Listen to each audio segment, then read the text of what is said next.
Y seguimos con nuestro estudio del libro de Pecados Respetables. Y antes de comenzar lo que nosotros tenemos en el capítulo 4, porque ya vamos por el capítulo 4 del libro, quiero que hagamos un pequeño repaso de lo que nosotros vimos la semana pasada, porque es escuela dominical y yo espero que les vaya quedando todo eso ahí en la mente también, ¿verdad? Y llevarlo en algún momento a la práctica. El autor de este libro, Jerry, decía algo que nosotros vimos la semana pasada, y es que decía que en el capítulo 1, capítulo 2, capítulo 3 se había presentado un cuadro muy oscuro del pecado, no solo en la sociedad en la que nosotros vivimos, sino también dentro de la iglesia y entre sus santos.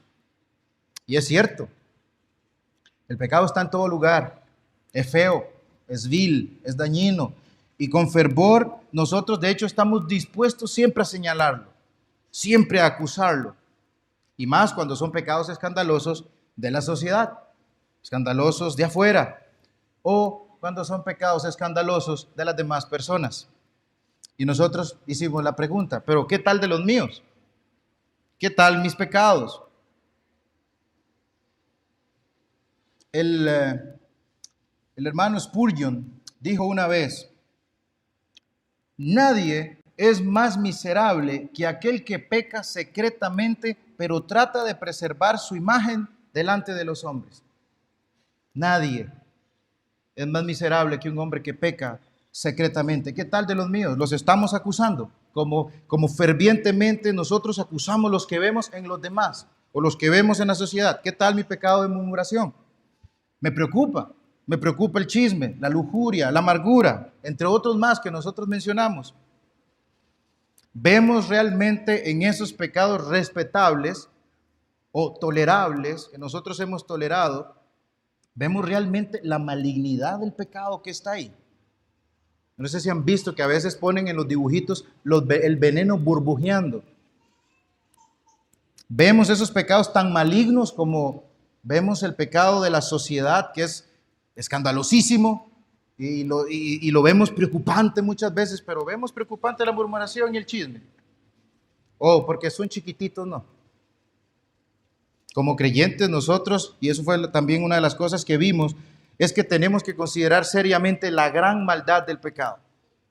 Considerarlo como lo que vimos también, esa rebeldía directa contra Dios. Ya no voy a mencionar más lo del puño. Esa falta de conformidad con su ley santa. O sea, que no va de acuerdo con su ley. Más bien la quebranta. El pecado más bien la quebranta. Busca dañarla con alevosía.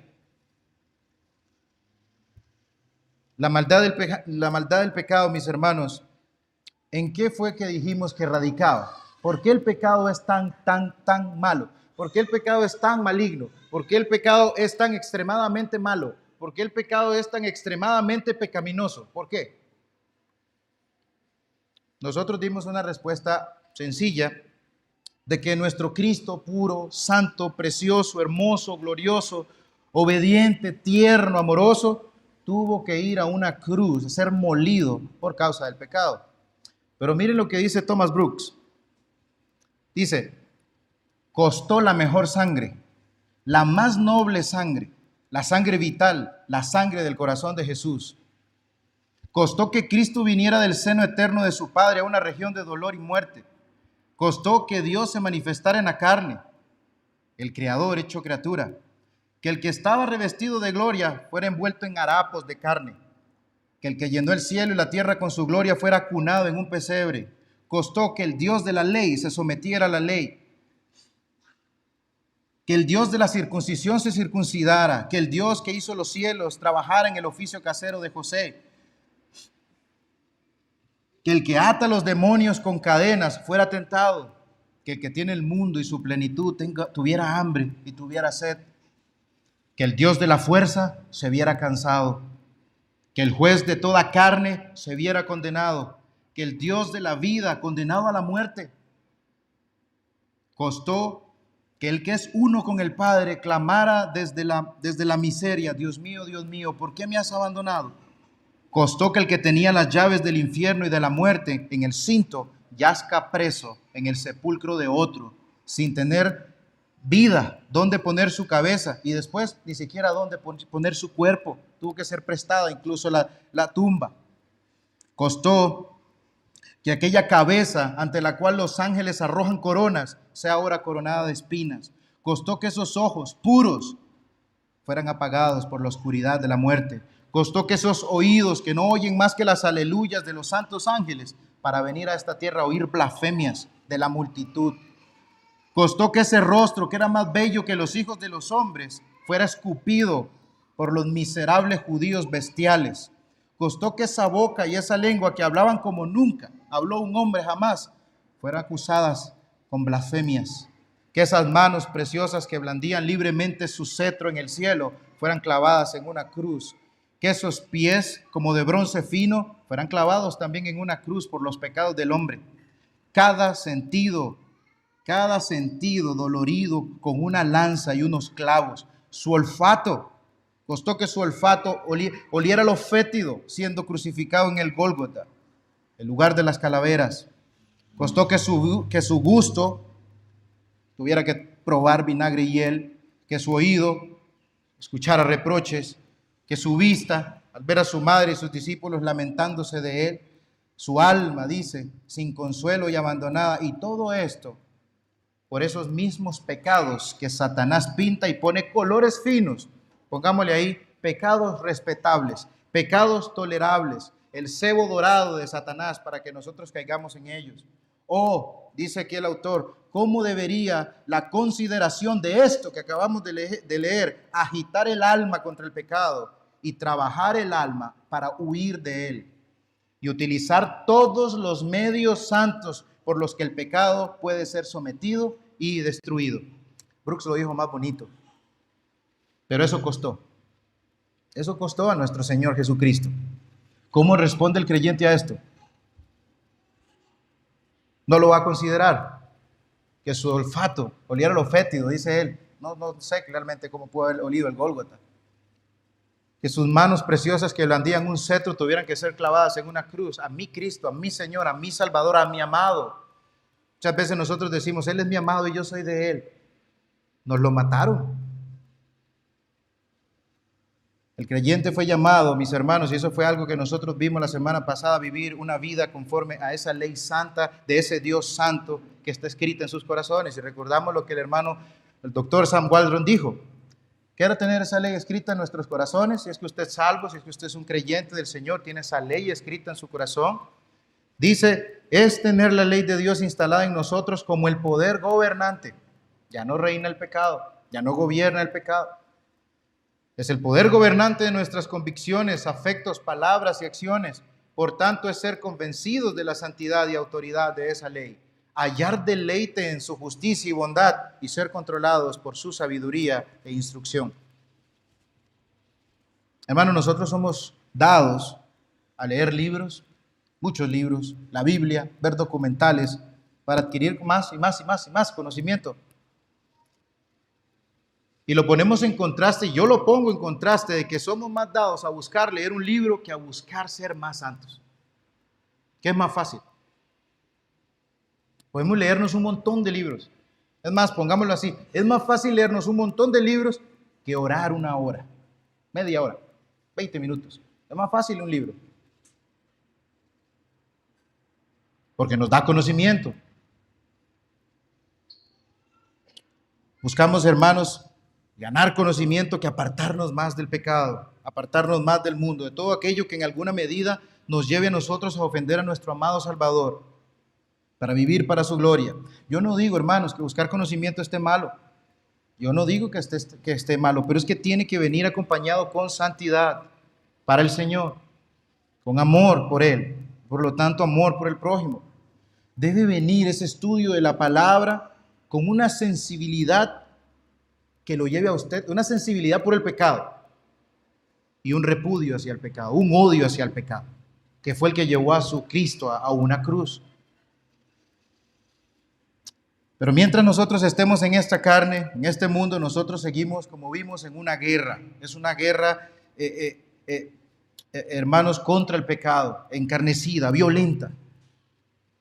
es de muerte. Seguimos nosotros, mis hermanos, muchas veces recordando con mucho dolor nuestros pecados, que fuimos pecadores, pero que cosas que antes disfrutábamos del pecado, pero que ahora más bien nos traen como vergüenza, recordar ciertas cosas que nosotros hacíamos, decíamos, cómo actuamos, y trae vergüenza, puede traer dolor. Recordamos que fuimos, pero también seguimos siendo pecadores, lastimosamente. Malas decisiones, por ejemplo, a nosotros nos pueden recordar el pecado de nuestro pasado. Pero para los creyentes, a veces uno puede decir mucha condenación desde allá arriba. Pero como creyentes, mis hermanos, nosotros tenemos que seguir, a pesar de que sigue el pecado en nosotros, abatiendo duramente contra nosotros, nosotros tenemos que seguir confiando en nuestro Señor Jesucristo, que tenemos un glorioso, un precioso Salvador, que todavía hay esperanza. De hecho, mis hermanos, el autor comienza este capítulo 4, y aquí termina el resumen ya, un resumen algo larguito, pero comienza este capítulo haciendo referencia a una frase de John Newton. Yo no sé si saben de quién es John Newton, pero este hombre fue el que escribió el himno Sublime Gracia, ¿verdad? John Newton era un traficante o un comerciante de esclavos. Traían de África para los Estados Unidos. John Newton, después de enfermarse, deja la mar, ¿verdad? Y estudia teología y se hace ministro. Siendo pastor, John Newton no podía olvidar su pecado. Él recordaba cómo comerciaba a esos esclavos. Probablemente le dolía recordar eso. ¿Por qué? Porque conocía más del Señor. Y que conocer más del Señor a usted no lo va a llegar a hacerse de la vista gorda contra el pecado. Al contrario, cualquier cosita pequeña de pecado que ofenda a mi Señor, usted la va a sentir. Y este hombre lo recordaba esa maldad. Probablemente se dolía. Cuando estaba muriendo, le dijo a un amigo, John Newton, esto fue lo que le dijo: estoy perdiendo la memoria, dijo John Newton a su amigo, pero dos cosas sí recuerdo. Yo soy un gran pecador y Cristo es un gran Salvador. Pablo mismo, mis hermanos, el gran apóstol del Señor, fue cómplice de la muerte de Esteban. Y en Hechos 7 y 8, ustedes lo pueden leer, y hasta el 9 se pueden ir, porque dice el 9 que también perseguía a los cristianos. Los perseguía. Y al final de su vida, o en el transcurso final de su vida, en 1 Timoteo 1:13, dice: habiendo yo, eso lo dice Pablo, habiendo yo sido antes blasfemo, perseguidor e injuriador, mas fui recibido a misericordia porque lo hice por ignorancia en incredulidad. Y siguen los pasajes 14 y 15, de ahí mismo de 1 Timoteo 1. Pero la gracia de nuestro Señor fue más abundante con la fe y el amor que es en Cristo Jesús. Palabra fiel y digna de ser recibida por todos, que Cristo Jesús vino al mundo para salvar a los pecadores, de los cuales yo soy el primero. Seguimos nosotros, aunque salvos por gracia, seguimos siendo pecadores. Eso esa palabra de soy, debe ser incómodo. Soy. Sí, lastimosamente sí. Perdonados por la pura gracia de nuestro Señor Jesucristo, pero si seguimos siendo pecadores, nosotros seguimos necesitando del Evangelio. Y hay creyentes, mis hermanos, que no se identifican, por ejemplo, con pecados en el pasado que fueron graves. No se identifican con eso. Entonces a veces tienen un sentido de que en ese aspecto ellos están bien. Como pecados como el adulterio, el asesinato, las drogas, la estafa. Usted puede encontrar personas creyentes, y no digo que esté mal, que le van a decir: no, realmente yo fui una persona de bien, una persona ordenada, un buen estudiante, un hombre respetuoso de mis padres, un buen amigo, un buen hermano, hijo respetuoso, un estudiante bueno. Y Jerry decía: yo fui de esos hombres, pero, sin embargo, dice, yo estuve involucrado y participé en chismes. ¿Ven? Participé en chismes, en murmuración. Y parece que cuando decimos adulterio, como que sube el tono de pecado. Chisme, adulterio, chisme, murmuración, sí, eso es pasable, ¿no? Dice el hermano: no, en la misma situación que un adúltero, por así decirlo, en ese mismo grado, porque Dios no tolera el pecado. Pecados como chismes, murmuración, comentarios groseros, egoístas, resentimiento, desconfianza en el Señor y hasta el materialismo, decía Jerry Bridges. Seguimos pecando, al igual que Pablo. Nosotros tenemos que identificarnos, como él decía, yo soy el primero de los pecadores. Porque cuando se nos quita esa conciencia que yo no soy pecador, ahí ya usted ya no necesita a Cristo, ahí usted ya no necesita el Evangelio. Pero también debemos identificarnos porque reconocemos que hay pecado en nosotros, que tenemos un gran Salvador. Como dijo John Newton, y esa es la única esperanza para usted, pecador. Esa es la única esperanza para usted también, creyente.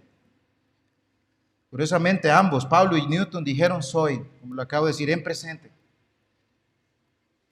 No dijeron fui.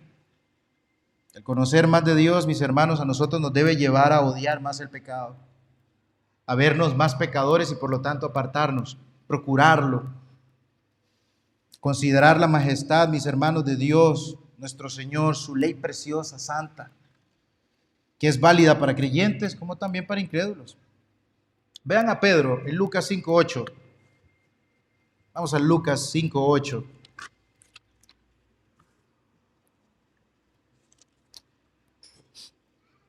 Esto es después de la pesca milagrosa. Dice Pedro, viendo esto, Simón Pedro cayó de rodillas ante Jesús diciendo, apártate de mí, Señor, porque soy hombre pecador. Eso es lo que el hombre al ver al Señor Jesucristo tiene que decir, Señor, cuánto pecado hay en mí, cuánta santidad hay en usted. Y pedirle perdón. Vuelvo y repito, mis hermanos, seguimos siendo. Es que ese es el problema, no hay nadie aquí, nadie que esté libre del pecado, nadie. Y ustedes de allá arriba, de ahí abajo pueden decir, bueno, ni uno que está aquí está libre de pecado. A veces yo no sé ni cómo venir a darles esto. Que yo, un hombre hablando del pecado, de cómo luchar contra él, cuando muchas veces uno cae también, cuando uno a veces baja las manos. Pero es palabra de Dios y tiene que ser dicha.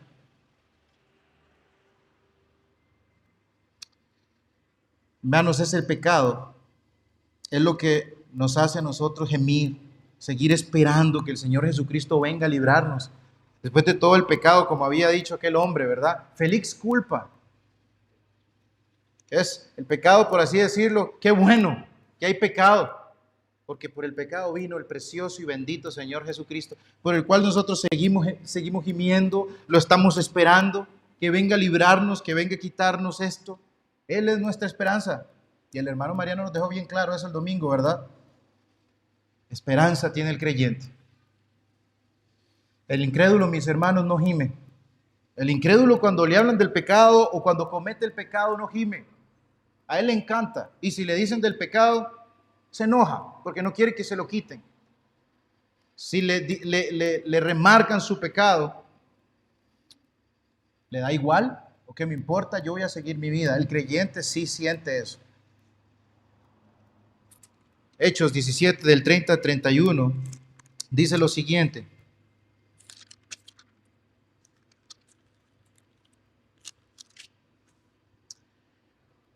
Pero Dios, habiendo pasado por alto los tiempos de esa ignorancia, ahora manda a todos los hombres en todo lugar que se arrepientan. El incrédulo y el creyente tienen que arrepentirse. Hay pecado. Mis hermanos, como creyentes, a nosotros Dios nos ha dejado su palabra, su espada. Y no nos dejó la espada para que en esta guerra la pongamos ahí a la par. No me va a pasar nada. Y guardo mi espada.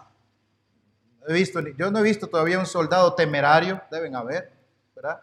Que en una guerra no lleve el arma. Probablemente en algún momento de la vida pudo haber alguno que hizo eso, pero siempre llevan su arma y van bien preparados.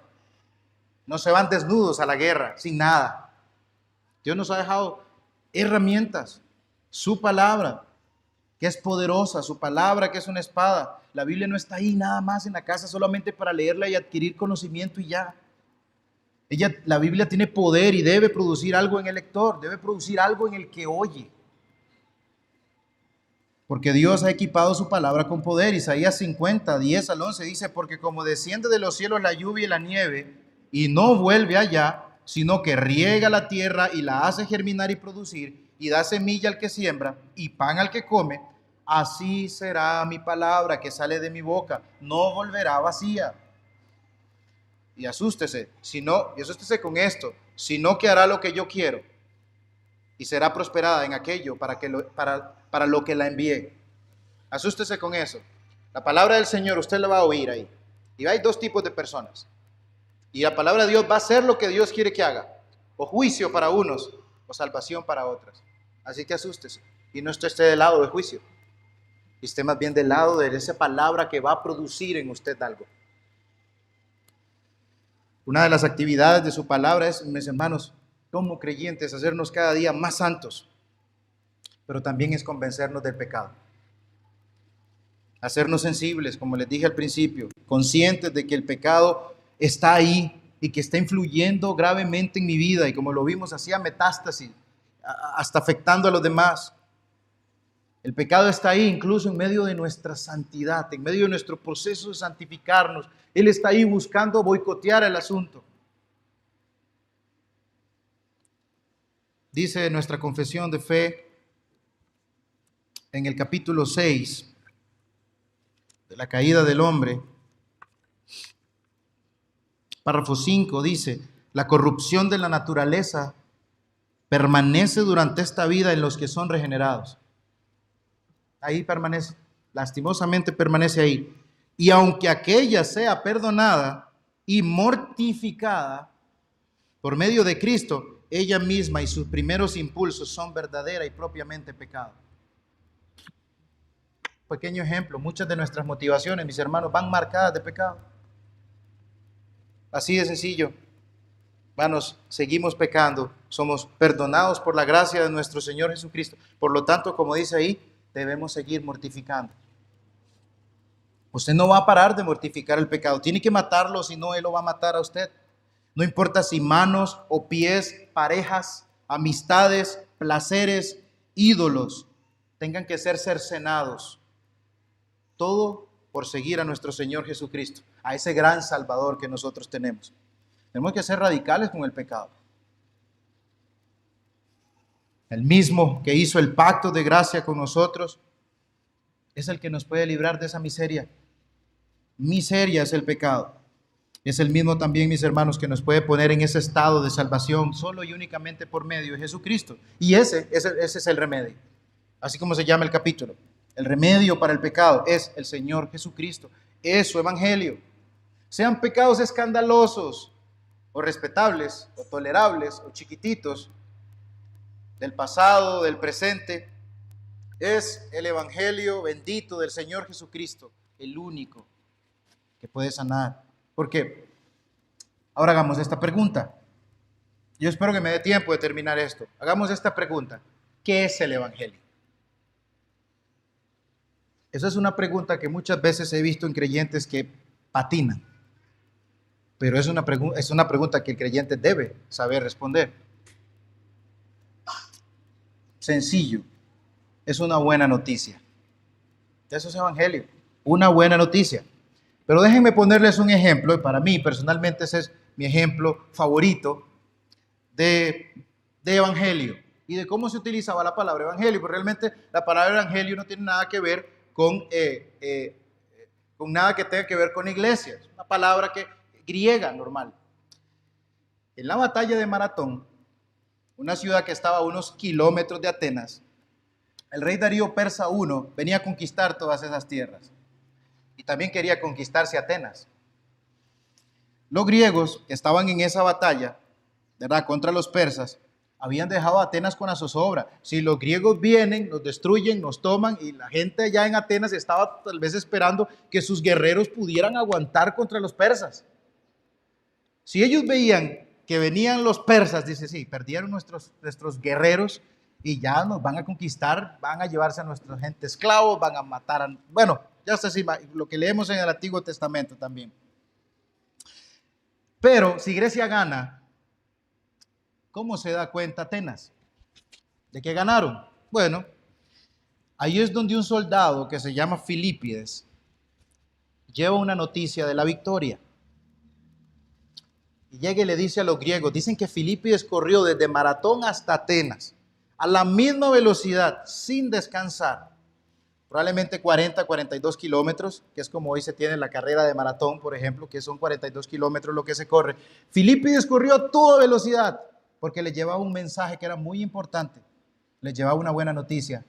Hemos ganado. Cuando Filipides llega a Atenas, dicen que llegó tan exhausto que solo dijo, Evangelio. Fue suficiente para que esa gente se gozara. Buenas noticias. Grecia ganó. No le tuvo que decir, Grecia ganó. Evangelio. El creyente, cuando escucha esa palabra evangelio, no tiene que ser de oído para afuera. Evangelio, buena noticia. Yo estaba perdido. Cristo me rescató. Es una buena noticia. Mis hermanos, el pecado tenía dominio sobre nosotros, nos estaba llevando a la miseria, a la condenación eterna y peor que todo, nos estaba separando más y más y más y más de nuestro Señor Jesucristo. Capítulo 7 de la confesión lo dice, es el pecado el que ha hecho una separación inmensa contra nuestro Señor. Pero gracias a Dios porque Él proveyó a su Hijo Jesucristo, su vida perfecta, su muerte, su resurrección, su obra perfecta y completa a nuestro favor es la que nos salva del pecado, de su dominio, de su poder reinante. Por eso amamos oír el Evangelio. Esa buena noticia, esos Filipides. Se lee en la versión en inglés de La Roca de la Eternidad lo siguiente. Es la versión en inglés, entonces no está muy como a lo que nosotros tenemos de Roca de la Eternidad en el primer párrafo. Mire lo que dice: que la sangre y el agua que salieron de tu costado lacerado sean la doble cura de mi pecado. Límpiame de su culpa y de su poder. Así dice en la versión en inglés. El Evangelio, mis hermanos, simple y llanamente sigue siendo muy necesario, en gran manera necesario, extremadamente necesario para nosotros. Tengo varias razones, da el autor del libro, por qué el Evangelio es necesario. Hay millones de razones por las cuales el Evangelio es necesario. Sigue siendo necesario, es extremadamente necesario. Y él menciona una: el Evangelio es necesario porque somos pecadores. El Evangelio es necesario para los pecadores. Si usted está libre de pecado, el Evangelio no es necesario para usted, así que esta parte no le incumbe. Pero si usted realmente reconoce su pecado, aún siendo un creyente, esto es para usted. Si usted es un impío, necesita el perdón del Señor Jesucristo por su pecado, esto le incumbe a usted. Jesús, mis hermanos, vino a salvar a los pecadores. Salva a su pueblo de sus pecados, es lo que significa Jesús. Pero la mayoría de creyentes seguimos pensando que porque ya fuimos perdonados, lavados de nuestra maldad, perdonados de nuestros pecados, el Evangelio es solamente para los incrédulos de allá afuera, para el chismoso que yo vi allá la vez pasada, para el murmurador que yo vi allá que escuché la vez pasada. No, sigue siendo necesario, muy extremadamente necesario para nosotros. Y aunque somos santos de Dios, separados del mundo para el Señor, todavía somos practicantes.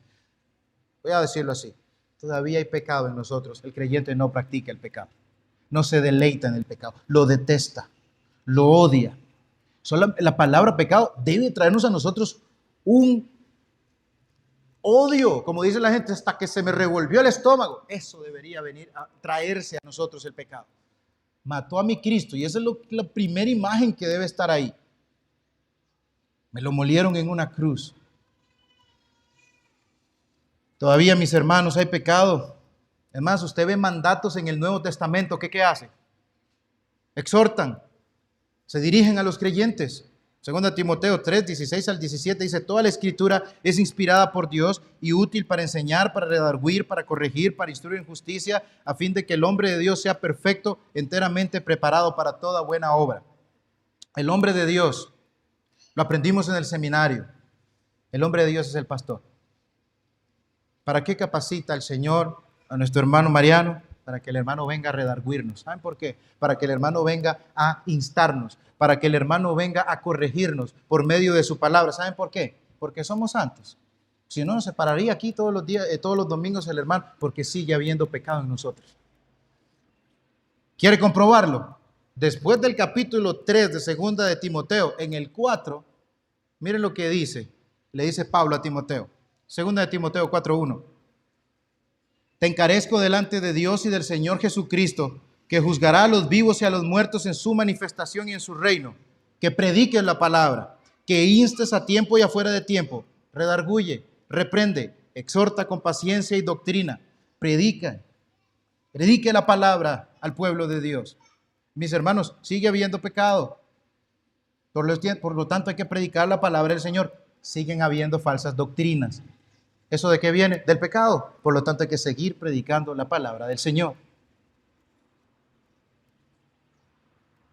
El creyente, ya para terminar, es consciente de su pecado. No lo haga de la vista gorda, porque usted se está haciendo un daño.